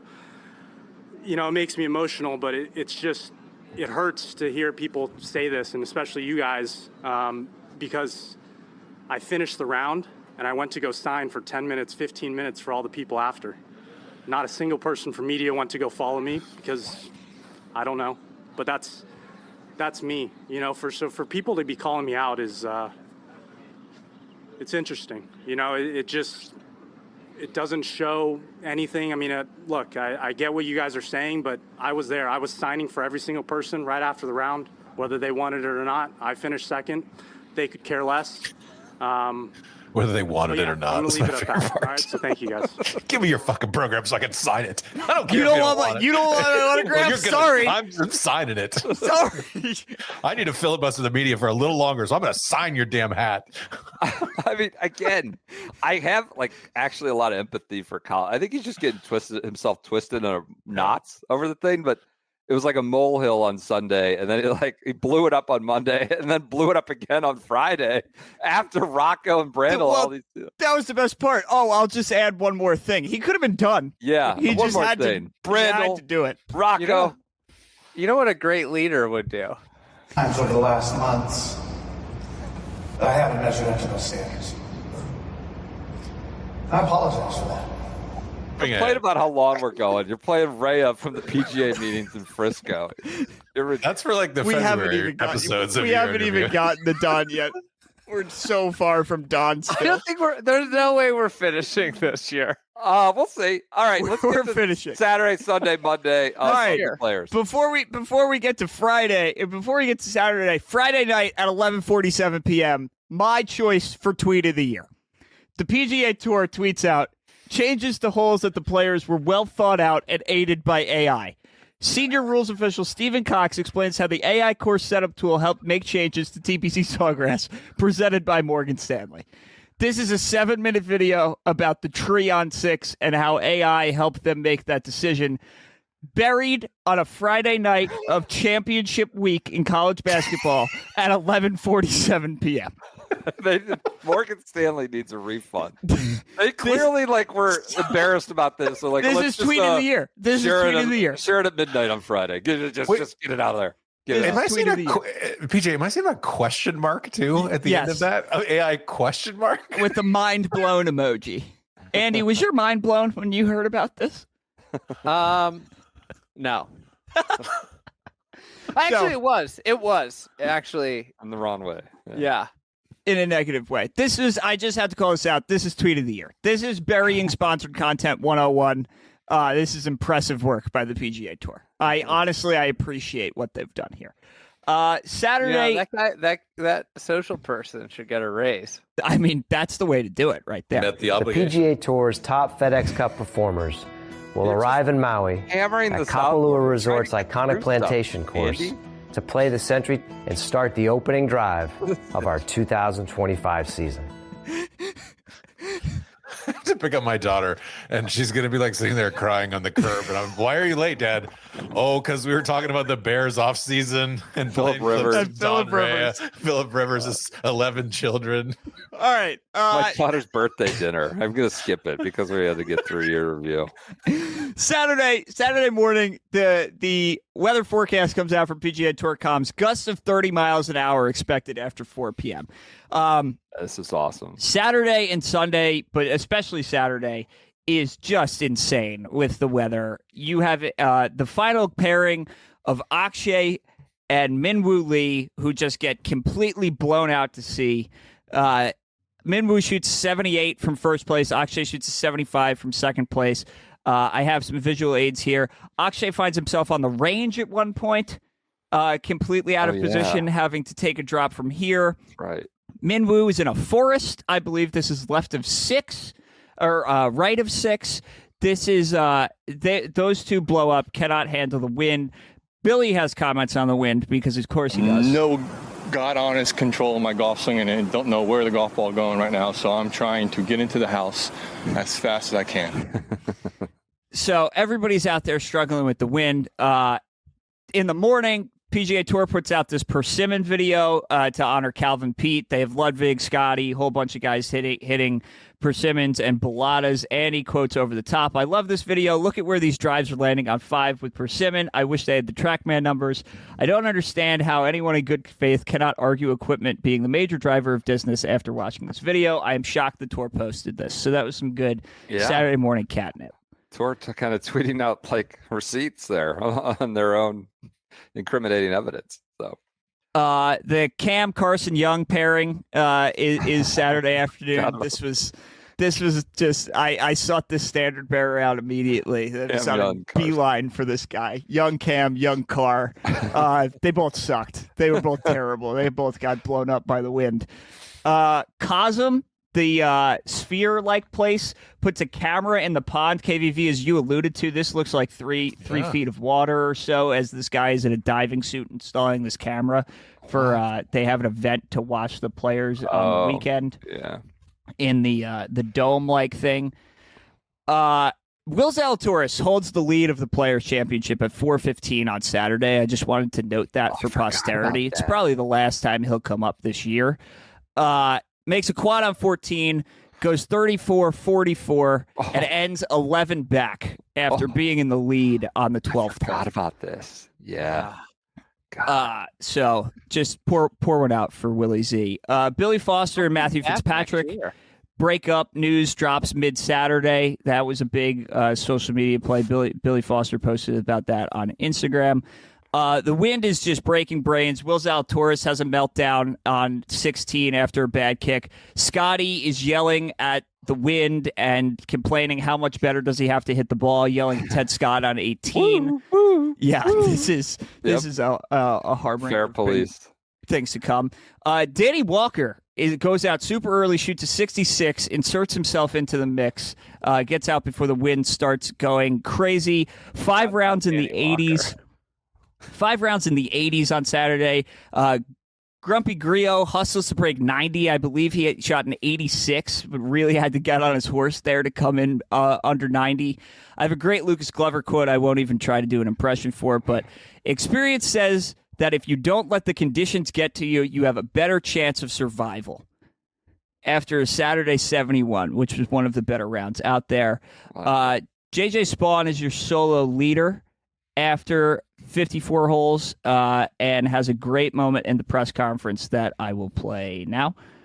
I mean, I didn't have like the pedigree of a junior golfer growing up. I wasn't raised or groomed to be a professional golfer. I walked on to California State School. I didn't really, I guess I kind of blossomed as I took on this journey, whether it was like junior golf, then high school golf, then to college, and I didn't know what my ceiling was, I guess you can say.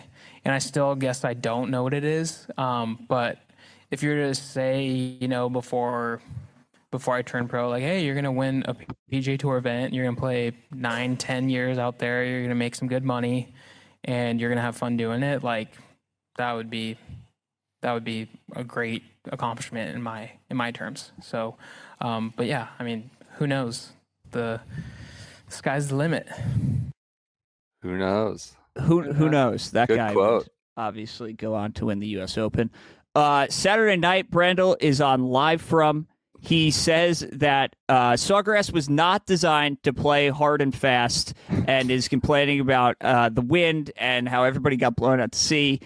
Andy Johnson goes from the Friday account. This isn't correct, at Brandel. The stadium course was designed to play firm and fast. And then has a quote from Pete Dye, buried in a pop bunker. I do believe that the rustic nature of the Players course was lost over the years. That has lessened its demanding design features, but no wind and soft greens have probably contributed more to low scores since the course was originally designed to play firm. Directly contradicting what the man Steel-manning him. One might Steel-manning him, some might say. So just have to throw that in there. And the Johnnies win the Big East as Brennan and I are at a Ball Frogs event with the Keegan Bradley poster. I forgot about that. That's that was big. Sunday overnight. Joaquin Niemann wins Live Singapore, and we get one of the greatest tweets in the history of Twitter. I know I've used that twice now. However, Phil tweets in response to Torquay, top 5, try number 1 player in the world, Joaquin Niemann. Our lovely Will Knight, Scotty Scheffler, and Joaquin Niemann have played in the same major 16 times. Scotty leads 15-1 head-to-head. He leads by 130 shots to score to par. He's only missed 1 cut. Niemann has missed 4, but he has a 1-0 lead in arrests. That's pretty good. Kevin Kisner chimes in the replies. Love that last stat, Will. Will says, got to paint the full picture. Phil Mickelson himself finds this tweet. All true. Let's keep these tweets and see what happens throughout the year. Kevin Kisner comes back on July 19th after Scotty wins the Open. Yeah, I don't have to read all of that. But this is not the last tweet Phil would send today. We'll get to that in about 5 minutes here. Threesomes moved up because of weather concerns that obviously come to fruition late on Sunday. Rory starts 3 under through 2. Everybody's losing their minds. He's in the penultimate group. Faxon drops on the broadcast that Rory and Patrick Cantlay are the only 2 players who warmed up from the back of the range, which is the wind direction that is cool. playing. Yeah. And both of those 2 obviously played very, very well. So that was a good note from Faxon. Rory hits possibly the shot of the year to this point. He's in the pine straw right on 6 and shapes it around to hit the green, it around like 3 trees to get it to 25 feet. JJ Spaun takes 2 drops on 9 to go from the rough to the fairway due to intentional sprinkler placement. I don't know if you guys remember this. This was not shown on television. But Bones chimes in as the Encore's reporter. He gets relief on a horrible live on 9 because he was standing on a sprinkler head. He then purposely dropped on another sprinkler head within that club length and ended up with relief from that sprinkler as well to a perfect lie in the fairway. He makes birdie to tie the lead at that point. So JJ is coming to post a number. Tom Hoagie gets out early, 66. 10 under for the clubhouse lead as the horn is blowing at 1:15. Rory has the solo lead at that point. 4-hour delay. Of course, who else would announce the return to play but Billy Horschel on Twitter tweets, looks like we will get finished today. Practice facilities open. He rings his bell and makes the announcement. He rings his bell. Who else possibly could announce this to the world other than Billy? However, before we get started again, Phil gets back on Twitter. Here's a hot take. Does Scotty win in 2025 for the Ryder Cup? I don't think so. God. This ended up being the coldest take of all time. This guy got reheated in his face. I didn't realize this was so recent. I love that it's got 7.6 million views, just because mostly it's just been retorched so many times. Scotty obviously goes on to win plenty, but does not win the 2025 Ryder Cup after all that.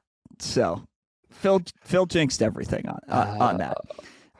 We come back out to play. Rory comes out of the delay, makes a birdie on 12 that he sat on for 4 hours, extends his lead to 3, gives it back with a bogey on 14.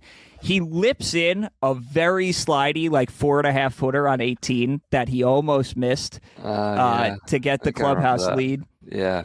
Spaun closes the gap on 14 and 16 with birdies, leaves his birdie putt from the bottom of the green all the way back up to the top, like 6 inches short. That would have won him the tournament. So we're coming back Monday morning. Rory tells Smiley on his way out, I feel like I should be going home with the trophy tonight. JJ says everyone expects him to win. I don't think a lot of people expect me to win. I expect myself to win. And he's also asked about how he spent the rain delay. He says he was hanging out in the treatment facility with Chuck Hoffman. He tells everybody about the shift wave chair that had the meditation that he was really into. Monday morning, wind is whipping more than at any point all week. Golf Channel has like no pregame coverage whatsoever. They have no acknowledgement that the tournament's happened. I did stay. Andy and I were long gone. You stayed. It was like 9 a.m. Monday. Yeah, was that a cold 9 a.m. Monday, and then went straight to the airport from there. It was freezing Everybody was bundled up. Smartin was pure Florida man in like 7 Under Armours and a beanie. He was the coldest any person had looked. It was like, 45 degrees. It wasn't that cold, but it was the coldest point that week. TGL playoffs start this night. Oh my God. So everybody gets in the mix early in the morning. One day of playoff golf, 2 iconic venues. This is an egg tweet. That's good. That's good. The players playoff and the So egg good. bowl. That's probably why the Frogs didn't want to get in. Oh yeah, Playoffs. Yeah. Because they knew this could be a potential Worried issue. about conflict. As I mentioned, there's no coverage of this playoff until we go on the air 5 minutes before the balls are in the air on the Golf Channel, which everybody on Twitter is complaining about. Immediate commercial after the drives on the first hole, which get people up in arms. And they do a 4-man booth with alternating holes for this 3-hole playoff. Right. I forgot about that. 2 on for 16 guys. and 18, then 2 on for 17. Which everybody gets a big kick of. Rory just hits a bomb on 16. It goes driver wedge, makes a birdie to Spaun's par. He got the honors there. Yes. And that was I think a really big deal because he just roasted it. Yeah. Yeah. He just destroys this ball, goes driver wedge into a par 5. Obviously, we get to 17. JJ airmails it, says, "Where is it?" to the caddy. Very sad moment of television. Very awkward spot on the scene as it's St. Patrick's Day. Everybody's in green. Everybody is rooting for Rory. And people are very clearly trying not to cheer when JJ Spaun goes in the water on 17. But there was a sigh of relief from the crowd. It was kind of bizarre. Rory takes driver on 18, goes way right. Andy, you brought up a good point on the podcast on Monday afternoon that Rory taking the water out of play on 18 because he could hit it so far. He was not ever going to hit it into the water, whereas if he could have snap hooked a shorter club there. JJ Spaun moves to 25th in OWGR, qualifies for the Masters after this. On his club choice on 17, he says, "I was never thinking anything other than an 8-iron. It was a nice chip 8-iron, and I pulled it out of the bag even after Rory hit the 9 because he's a club longer than me. I don't know if I flighted it too well, but it just went through the wind. I couldn't even tell where it was going to be. I couldn't tell it sit, go. If anything, I thought it needed to go." Rory reveals that he watched The Devil Wear Prada on Sunday night before the playoff in his press conference. People love that. Andy, I just wanted to bring this up. This was sick. The Nosferatu Ryder Cup tweet could not be found, but your quote tweet of JJ Spaun will get his redemption anchoring the U.S. team at Bethpage. You tweet this out on St. Patrick's Day, March 17th, after he loses this playoff. I just want to read for you a couple of replies to this tweet, now looking back in retrospect. Oh, I like this. "With that match play experience from the playoff, I'd throw him right back out against Rory if I were El Capitan." Obviously sarcastic. "For the love of God, no. 6 exclamation points. Photo of 2006 U.S. Ryder Cup team, which honestly in the end maybe was not that far off. Good grief, yeah, give me JJ fucking Spaun over Brooksy." So good for JJ Spaun, proving all of these people wrong, and here we are, going played the Strixon ball into October, saying, "Damn, what if he didn't play that ball because we needed him to play more?" And everybody was pissed, even about the idea of him being on the team at this point. Well, he won the U.S. Open then, Yep. He had the medal. And lastly, we got Johnson and Rory on Monday afternoon during the postgame show. Johnson is hitting balls in the 17. I just like the screenshot. So that's what we got for the end of the players. Big shout out to JJ Spaun. Hour 50. We're on a brisk pace. Phil Rivers won't get signed every week, though. So we'll be back on Friday. God, we're supposed to be through the Masters on Friday. We got to get through Texas, Valspar. Maybe we'll dabble with the Masters. Maybe we'll start the Masters. Maybe we'll start the Masters. I don't know. I got to figure out what time we could do Thursday. Oh, that's we'll figure it out. We'll figure it out. Everyone enjoy your Wednesdays. We will talk to you. Your interview will continue on. We will finish. Pray for Kevin, who just had to observe this pod. AJ Hawk AJ hawked it all the way through. All right. We will talk to you guys on Friday.